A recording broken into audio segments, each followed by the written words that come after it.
Classic polo menswear brand இப்போ Chennai வரப்போறாங்க. Retail franchisee பிசினஸ்ல invest பண்ண இன்ட்ரெஸ்டடா இருக்கிறவங்க கால் பண்ணுங்க 9363393633. தற்போது வந்துள்ள அண்மை செய்தி.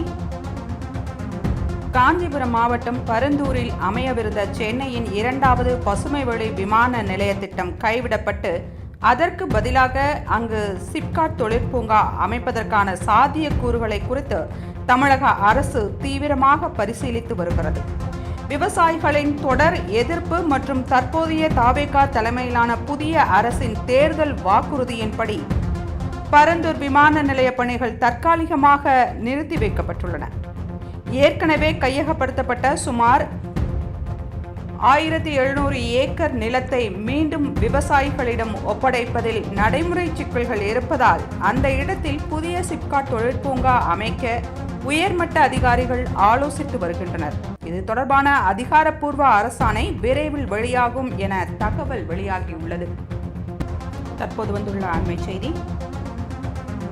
காஞ்சிபுரம் மாவட்டம் பரந்தூரில் அமையவிருந்த சென்னையின் 2வது பசுமைவழி விமான நிலைய திட்டம் கைவிடப்பட்டு அதற்கு பதிலாக அங்கு சிப்காட் தொழிற்பூங்கா அமைப்பதற்கான சாத்தியக்கூறுகளை குறித்து தமிழக அரசு தீவிரமாக பரிசீலித்து வருகிறது.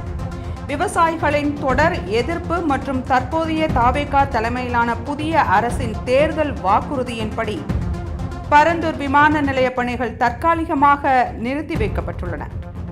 ஏற்கனவே கையகப்படுத்தப்பட்ட சுமார் 1700 ஏக்கர் நிலத்தை மீண்டும் விவசாயிகளிடம் ஒப்படைப்பதில் நடைமுறை சிக்கல்கள் இருப்பதால் அந்த இடத்தில் புதிய சிப்காட் தொழிற்பூங்கா அமைக்க உயர்மட்ட அதிகாரிகள் ஆலோசித்து வருகின்றனர்.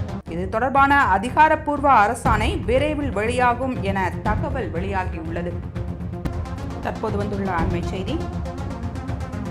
காஞ்சிபுரம் மாவட்டம் பரந்தூரில் அமையவிருந்த சென்னையின் 2வது பசுமைவழி விமான நிலைய திட்டம் கைவிடப்பட்டு அதற்கு பதிலாக அங்கு சிப்காட் தொழிற்பூங்கா அமைப்பதற்கான சாத்தியக்கூறுகளை குறித்து தமிழக அரசு தீவிரமாக பரிசீலித்து வருகிறது.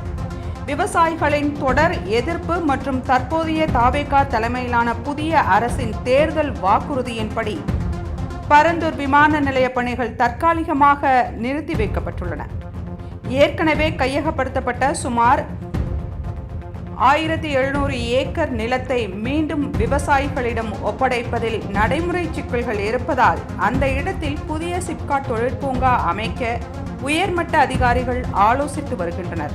இது தொடர்பான அதிகாரப்பூர்வ அரசாணை விரைவில் வெளியாகும் என தகவல் வெளியாகியுள்ளது.